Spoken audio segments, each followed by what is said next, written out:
નમસ્કાર દર્શક મિત્રો, હું છું પદ્મા અનિશા. તમે જોઈ રહ્યા છો લોક સામના ન્યૂઝ. તો જોઈએ આજના સમાચાર ધોરાજીથી અમારા રિપોર્ટર ધર્મેશ ડાક સાથે. રાજકોટ જિલ્લાના ધોરાજીમાંથી એક ચોંકાવનારી ઘટના સામે આવી છે. 3 ચક્ષુના માનસિક ત્રાસથી કંટાળી એક વિધવા મહિલાએ ઝેરી દવા પી આત્મહત્યાનો પ્રયાસ કર્યો હોવાનો આક્ષેપ કર્યો છે. પીડિત મહિલાના જણાવ્યા મુજબ નગરપાલિકાના એક સભ્યના પતિ સહિત 3 લોકો ઓરડી ખાલી કરવા તેમજ ₹1 લાખની માંગણી કરી સતત ધમકીઓ આપતા હતા. હાલ મહિલા સારવાર હેઠળ છે, જ્યારે પોલીસે સમગ્ર મામલે તપાસ કરી છે. ધોરાજીની સોનલબેન મનોજ વાઢેર કર્યો છે કે અગાઉ આરોપીઓના કહેવા પર બજાજ કાર્ડ મારફતે ₹42,000નો મોબાઈલ લઈ આપ્યો હતો.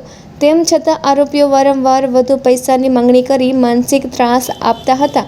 મહિલાના જણાવ્યા મુજબ, પૈસા નહીં આપે તો ઓરડી તોડી નાખીશું, મારા ઘરના નગરપાલિકામાં સભ્યો છે તેવી ધમકીઓ પણ આપવામાં આવી હતી. સતત મળતા માનસિક ત્રાસથી કંટાળીને સોનલબેને ઝેરી દવા પી આત્મહત્યાનો પ્રયાસ કર્યો હતો. તેમને તાત્કાલિક ધોરાજીની ખાનગી હોસ્પિટલમાં સારવાર માટે ખસેડવામાં આવ્યા છે. ઘટનાની જાણ થતાં જ ધોરાજી પોલીસનો કાફલો હોસ્પિટલ પહોંચ્યો હતો અને પીડિતાનું નિવેદન નોંધાવવાની કાર્યવાહી હાથ ધરી હતી.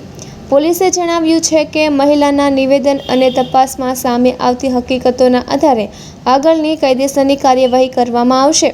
તો ફરી મળીશું એક નવા સમાચાર સાથે. ત્યાં સુધી જોતા રહો લોક સામના ન્યૂઝ.